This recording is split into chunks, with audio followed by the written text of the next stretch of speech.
My name is David White, founding partner at Menlo Coaching, and I'm here today with Bruce DelMonico, Assistant Dean for Admissions at the Yale School of Management. It may be even besides the fact that the program is structured in a way that it's so easy to take some of these. Do you think that you end up admitting a class of students that simply has broader intellectual interests than the average MBA program might? Because I remember one thing you'd said to me before previously was that for Yale SOM, diversity is not just a matter of, well, do you check a certain box in terms of your status or membership in a given category, but that you looked also for people who had a diversity of ideas or things that they were curious about.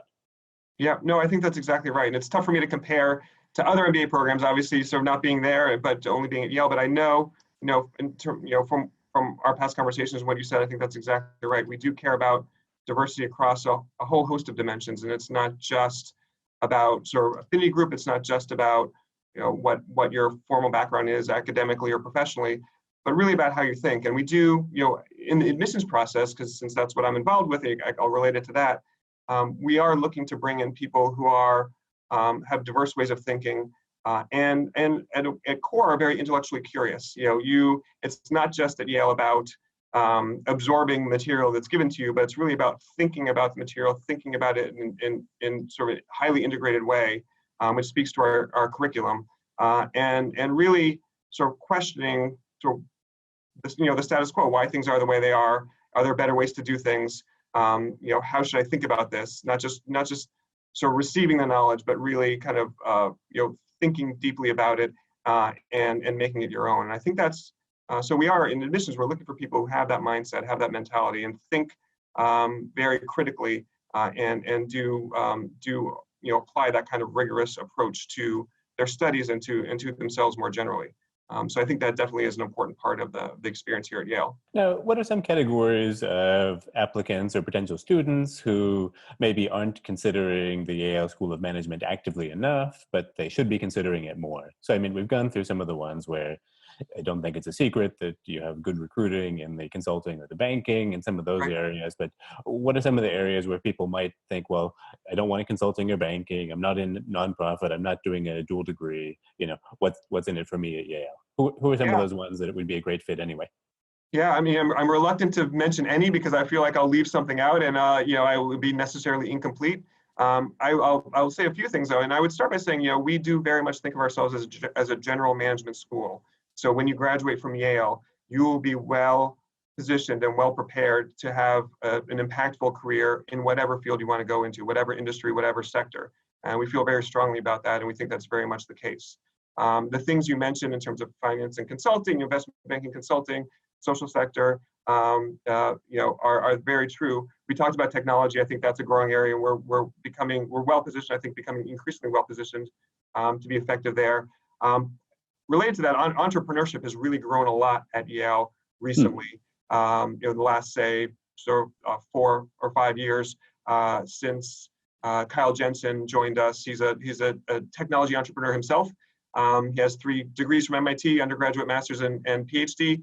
Started some biotech companies, had successful exits, and now his job is to help entrepreneurs here at Yale start their businesses and sort of launch their careers.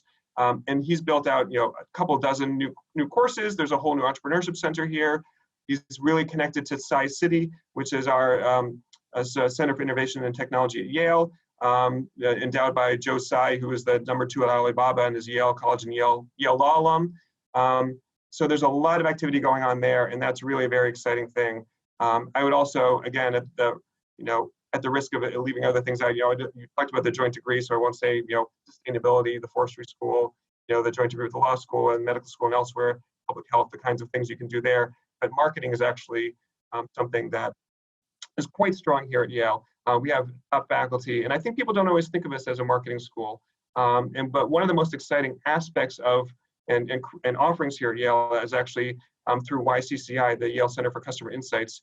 They have what we call discovery projects, where you can work on live projects for top organizations. So, Apple, Google, IBM, Pepsi will come to the faculty with a live problem, a real world problem.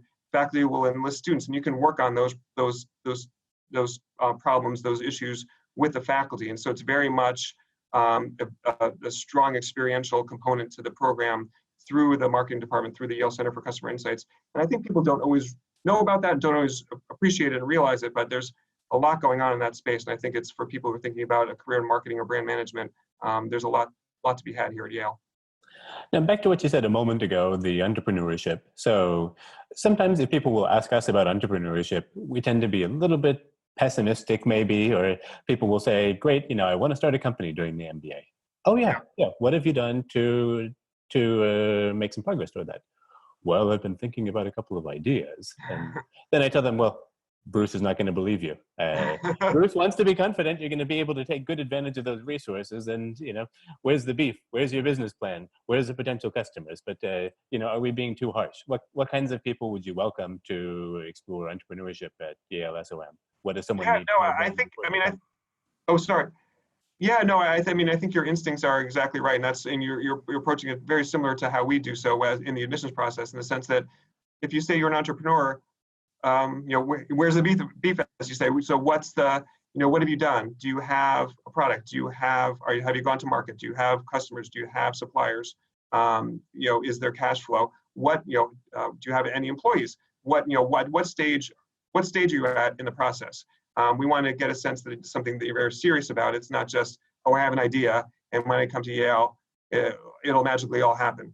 And so that speaks to not just your particular entrepreneurial venture, but also how you approach things generally, your mindset, and how you think about positioning yourself, which is kind of a larger set of skills, larger set of issues that we care about generally, not just for entrepreneurs, but for anybody who comes here to Yale. But I think it's particularly pointed for entrepreneurs just because there's no other real structure around what you're doing professionally. And so we definitely want, for those candidates who are applying, with an entrepreneurial background and want to go into entrepreneurship, giving us as much definition as possible about what your venture is like, what stage you're at, how just be as concrete as possible. That really helps us evaluate you and get a sense of what you're really doing as opposed to what you want to be doing. It's a bit of a dilemma because, of course, people who have nothing but maybe an idea, they don't have much to start with. Yep. Now, on the other hand, suppose that someone does have a successful business already. Do you see a lot of people who come in with a successful business and they continue to run the business while they attend SOM?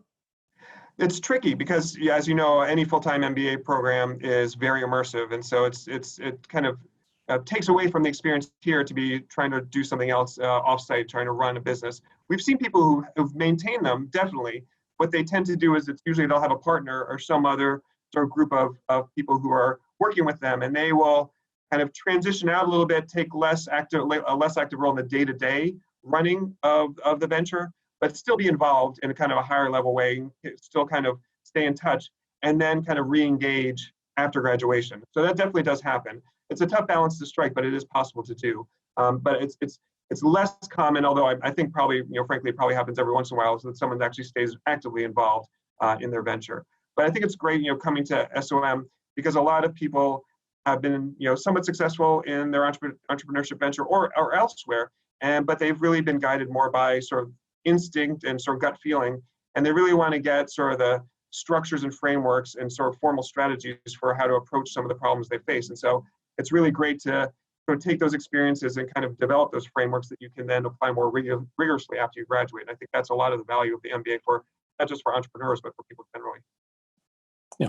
And, let me end with one question here about the application process itself. So Yale SOM has the videos as part of the application process. And I think it's fair to say that a lot of applicants are nervous about those. Over time, we've seen one person who panicked so much that she slammed shut the lid of the laptop once the green light came on. And we had seen in other years people who had tried to kind of band together and pool all the questions across a large group of people to create a kind of master list of every question that people are very nervous about it. What would you say to them about how you're actually using these videos in the application? Maybe there's something reassuring you can say. Yeah, I'll try to be. And what I would say is definitely try to relax. It's not as bad as you think. You did better than you thought you did, invariably. But we do, to your point, we don't lean on the video questions very heavily. We are not going to say, so for those who don't know, there are 3 questions that you're given from 3 different tranches. So there are 3 types of questions. This is done much as we're talking now through a laptop and webcam, we pre-recorded the questions, you see them, then you have a short time, so 20 to 30 seconds to think about your response. Then your webcam goes on, and you have either 60 or 90 seconds to give your response.